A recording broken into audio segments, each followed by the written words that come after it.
हे hi everyone, कशात सगळे? आय होप सगळे मजेत असाल. सो मित्रांनो, फायनली सेबीचं नवीन सर्क्युलर आलंय about the FN rules.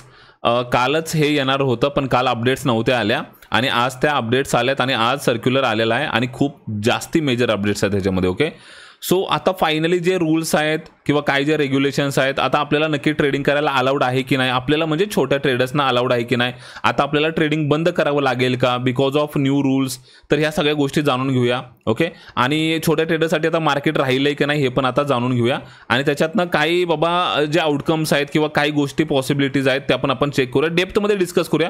Video छोटा राहील पण डेप्थमध्ये डिस्कस करूया. ओके, सो हेडिंगच आहे बघा, SEBI Titans FNO rules effective November 20. So November 20 पासून जे नवीन रूल्स आहेत ते लागू होऊन जातील आणि खूप जास्ती स्ट्रिक्ट केले आहेत. ओके, आता ह्याच्यामध्ये जास्त इथे वाचत नाही मी, खाली थोडंसं जाऊया आणि डिस्कस करूया टाइम की त्यांना बाबा त्यांचा जो मोटिव्ह आहे की बाबा जर आपण एखादी रूल स्ट्रिक्ट करतोय तर त्याचा मोटिव्ह काय, आपण ह्या गोष्टी का करतो, त्यांचा मोटिव्ह समजून घ्या पहिला. तर to protect investors and improve market stability. मार्केटमध्ये खूप जास्त स्पेक्युलेशन चाललंय. सो त्यांना असं म्हणायचे की आम्ही हे रूल्स कशासाठी आणतो, तर इन्व्हेस्टर्सना प्रोटेक्ट करण्यासाठी आणि मार्केटमध्ये स्टेबिलिटी आणण्यासाठी. छोटे ट्रेडर्स आहेत ना बाहेर पण पडू शकतात. सो आपले रिएक्शन्स ऑब्व्हियसली वेगळे आहेत, ते आपण नंतर डिस्कस करू, पण त्यांचा मोटिव्ह हे समजून घ्या पहिलं तर काय. ओके, आता ह्याच्यामध्ये ह्यांनी काय केलं नीट बघून घ्या. Including reducing expiries to weekly basis. Okay, weekly basis म्हणजे काय केलंय, ज्या विकली कॉन्ट्रॅक्ट्स होते, विकली एक्सपायरीज होते ना, एव्हरी डे आपण ट्रेड करायचो बघा. मंडेला मिड कॅप होतं, then Fin Nifty, then Bank Nifty, then Nifty, then Sensex, हे सगळे जे कॉन्ट्रॅक्ट्स होते ना हे बंद होऊन जातील. ओके, आता तुम्हाला विकली कॉन्ट्रॅक्ट्स ट्रेड करायला मिळणार नाहीत, एकच कॉन्ट्रॅक्ट तुम्हाला ट्रेड करायला मिळणार. ओके, सो काय हे, each exchange will be allowed to provide derivatives contracts for only one of its benchmark index with weekly expiry. म्हणजे ह्याचं मिनिंग काय मी तुम्हाला सांगतो. जसं की आपलं मेजर एक्सचेंज आहे NSE. सो NSEचा बेंचमार्क आहे निफ्टी 50. सो निफ्टी 50चं कॉन्ट्रॅक्ट जे आहे विकली एक्सपायरी तुम्हाला त्याची बघायला मिळणार. आणि जसं की BSEचा बेंचमार्क काय आहे, सो सेन्सेक्स. सो सेन्सेक्सची तुम्हाला विकली एक्सपायरी बघायला मिळणार. आता तुम्ही म्हणाल सर बँक निफ्टीचं काय, बँक निफ्टीची तुम्हाला विकली एक्सपायरी ट्रेड करायला नाही मिळणार, तुम्हाला मंथली ट्रेड करावी लागेल. आणि तिकडे पण जी बँकेक्स होती ना, बँकेक्स सुद्धा तुम्हाला मंथली एक्सपायरी बघायला मिळेल. पण विकली ज्या एक्सपायरीज होत्या निफ्टी आणि सेन्सेक्सच आता तुम्हाला बघायला मिळणार आणि त्याच्यानंतर बाकीच्या ज्या एक्सपायरीज होत्या त्या तुम्हाला ट्रेड करायला नाही मिळणार. Okay, SEBI has also increase the minimum trading amount for derivatives from the present 5 to 10 lakhs to 15 lakhs. Okay, so आता ह्याचं मिनिंग काय मी तुम्हाला सांगतो, बाकी वाचत नाहीये. ह्याचं मिनिंग असं आहे की तुम्हाला 15 ते 20 लाख रुपये ट्रेडिंगला लागणार असं नाहीये. ओके, कन्फ्यूज व्हायची गरज नाहीये. मी तुम्हाला सांगतो ह्याचं कसं असतं. कॉन्ट्रॅक्ट जी व्हॅल्यू आहे ना ती वाढवलेली आहे. आता जी करंट व्हॅल्यू आहे ती 5 ते 10 लाखामध्ये येते. म्हणजे सेन्सेक्सची जास्त आहे, 9 लाखाच्या आसपास आय गेस आहे, आणि निफ्टीची समथिंग 6 ते 7 लाख आहे. सो ह्या रेंजमध्ये 5 ते 10 लाखामध्ये ह्यांची कॉन्ट्रॅक्ट व्हॅल्यू आहे. तर ती आता तिप्पट होणार आहे, तिप्पट किंवा चौपट होणार आहे. मग एकदम मोठी मी तुम्हाला सांगतो कसं करता येईल. समजा फॉर एक्झाम्पल तुम्हाला ट्रेडिंग करायला आता 5,000 रुपये जिकडे लागतात ना, तिथे तुम्हाला 20,000 लागतील, म्हणजे 4 टाइम्स पैसे जास्ती लागतील. सो तुम्ही बाहेर नाही पडणार आहेत, पण थोडेसे पैसे जास्ती लागतील. तर तुम्ही जे हे बघताय ना की बाबा भरपूर लोकांना वाटते की आता 15 ते 20 लाख रुपये मला लागणार आहेत का सर, 15 ते 20 लाख रुपये घेऊन यायचे का, असं नाही आहे. तुम्हाला 4 टाइम्स पैसे जास्ती लागतील ट्रेडिंग करायला. हा सिंपल रूल आहे, एकदम सिंपल सांगण्याचा प्रयत्न केला. ओके, पुढचे काही मुद्दे बघूया. सो हायर कॉन्ट्रॅक्ट साईज, जे मी तुम्हाला आता सांगितलं ना, कॉन्ट्रॅक्ट साईज चेंज केली आहे, पण त्याच्यामध्ये पण 2 फेजेसमध्ये आहे. पहिले 15 ते 20 लाख होईल आणि परत 20 ते 30 लाख होणार आहे.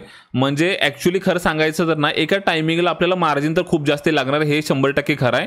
पण काय होतंय आता फेज 1 मध्ये काय होतंय, 15 ते 20 लाख लागणार आहे, जे की आता 5 ते 10 लाख आहे.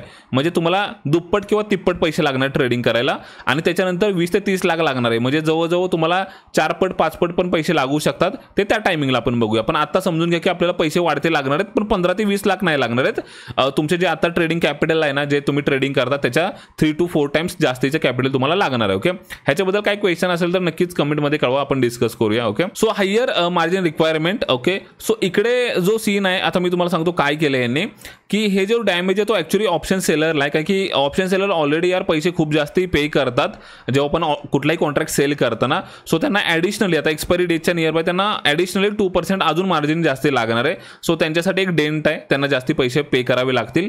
ही एक अपडेट आहे तिकडून. ओके, आता अजून एक गोष्ट आहे जे की अपफ्रंट कलेक्शन ऑफ प्रीमियम. जसं की ॲज अ ऑप्शन बायर तुम्हाला प्रीमियमचे पूर्ण पैसे अपफ्रंट द्यावे लागतील. ऑब्व्हियसली काय प्रॉब्लेम मला ह्याच्यामध्ये पण वाटत नाही, तुम्ही ते ऑलरेडी पे करतच असता आणि अपफ्रंट तुम्हाला ते द्यावे लागतील, म्हणजे पूर्ण पैसे पे करावे लागतील अपफ्रंट पहिल्यांदाच. So that's okay. हा पण काय मेजर अपडेट नाही मला वाटत. फक्त मेजर अपडेट काय होतं तुम्हाला सांगतो, वीकली कॉन्ट्रॅक्ट्स बंद होणार आहेत आणि तुम्हाला आता कॉन्ट्रॅक्ट व्हॅल्यू वाढवल्यामुळे सो तुम्हाला पैसे आता जास्ती लागतील ट्रेडिंग करायला. हे 2 पॉईंट्स जे आहेत ना ते मेजर आहेत आणि हे तुम्हाला मी डिस्कस केलं. तर बाकीच्या गोष्टी काय काय इम्पॉर्टंट त्या मी तुम्हाला सांगतो. ओके, त्याच्यानंतर कॅलेंडर स्प्रेड्स नो मोर. जे कॅलेंडर स्प्रेड्स म्हणजे काय असतं की ह्या कॉन्ट्रॅक्ट म्हणजे वीकली किंवा मंथली पकडा, करंट एक्सपायरी मी बाय केली, नेक्स्ट एक्सपायरी सेल केली, किंवा करंट एक्सपायरी मी बाय केली, नेक्स्ट एक्सपायरी सेल केली. सो ह्याच्यामध्ये मार्जिन बेनिफिट मिळायचं ना, ते मार्जिन बेनिफिट पूर्णपणे बंद करून टाकलंय. सो ही एक ना खूप मोठा प्रॉब्लेम क्रिएट केला ह्यांनी. कारण की ना जेव्हा पण तुम्ही कॅलेंडर स्प्रेड करता ना त्याच्यामध्ये ऑब्व्हियसली रिस्क डिफाईन असते. आता रिस्क डिफाईन असून सुद्धा इकडे मार्जिन आपल्याला भेटणार नाहीये. सो हा एक मोठा प्रॉब्लेम आहे. ॲज अ ऑप्शन सेलर बोलतोय मी. ऑप्शन बायरला एवढे जास्ती प्रॉब्लेम्स मला वाटत नाहीत, बिकॉज ना थोडंसं मार्जिन फक्त हायर पे करावं लागते. बाकीचे प्रॉब्लेम्स सगळे आहेत ना ॲज अ ऑप्शन सेलरच मला दिसत आहेत. आणि ऑब्व्हियसली बायर्स जे एकदमच छोटे बायर्स आहेत, म्हणजे खूपच कमी कॅपिटल असेल, नक्की त्यांना प्रॉब्लेम होऊ शकतो. ओके, सो पुढचा जो पॉईंट आहे इंटरडे पोझिशन लिमिट्स. सो ह्याचा पण एवढा मोठा प्रॉब्लेम वाटत नाही, कारण की इंटरडे ज्या तुमच्या पोझिशन होत्या ना त्या बाय एक्सचेंजेस तुमच्या end of the day check केल्या जायच्या. पण आता बाय सेबी म्हणजे रेग्युलेटरीज असं म्हणतायत की तुमचा एक टाइम फ्रेममध्ये म्हणजे एक तासाच्या इंटरव्हलमध्ये तुमच्या पोझिशन चेक केल्या पाहिजेत, अशा प्रकारचा एक रूल आहे. सो आता हे झालं पूर्णपणे जे रूल्स होते, रेग्युलेशन्स होते.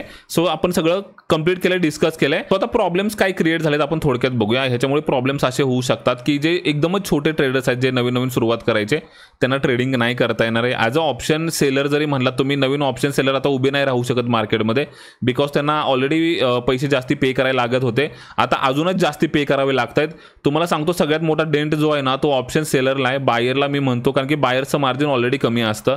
सो त्याच्यामध्ये 3 to 4 टाइम्स जरी त्यांनी इन्क्रीज केलं जरी असेल ना तर ते पैसे जमा होऊ शकतात. ॲज अ ऑप्शन सेलर नाही होऊ शकत, कारण की त्याच्यामध्ये जास्ती पैसे ऑलरेडी लागतात, आता अजून जास्ती लागतील.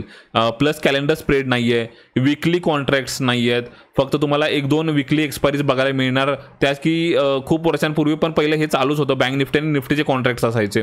मग दॅट सीट यार पहिलं पण ते चालू होतं, मग मध्ये एक्सपायरी आणायची गरज नव्हती. आणि देन आता परत सगळ्या बंद केल्यात एक्सपायरीज. सो ऑप्शन सेलरला जे चांगले पैसे बनायचे ते पण आता इकडे बंद होऊन जातील. बंद होतील म्हणजे कमी होतील. आता एक्सपायरीज 2च असल्यामुळे ऑब्व्हियस आहे, आणि मंथली एक्सपायरीजला सगळेच कॉन्ट्रॅक्ट्स ओपन असतील. सो त्याच्यामुळे कुठला ट्रेड करायची हे आपल्यावरती आहे. सो जो डेंट आहे, मेजर डेंट आहे, तो ऑप्शन सेलरला आहे. ऑप्शन बायरला घाबरायची गरज नाही आहे.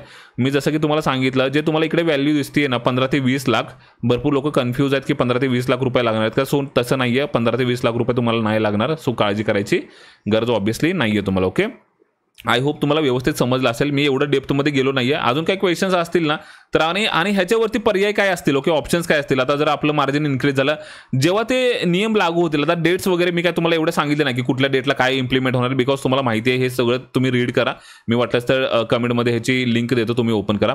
पण हे इम्प्लिमेंट व्हायला सुरुवात होईल ना त्यानंतर आपण त्या गोष्टी डिस्कस करतच राहू चॅनलवरती, आणि त्याच्यामध्ये सोल्युशन्स पण आपण चेक करू. ओके, सो आय होप मित्रांनो तुमचे सगळे डाऊट्स क्लिअर असतील. मी खूप सिंपल ठेवण्याचा प्रयत्न केला आहे, जास्ती पण म्हणजे असं कॉम्प्लेक्स ठेवलं नाही आहे. तुम्हाला काय डाऊट्स असतील नक्की विचारा. ओके, आणि चला आता नेक्स्ट व्हिडिओमध्ये भेटूया मित्रांनो. बाय बाय, जय महाराष्ट्र.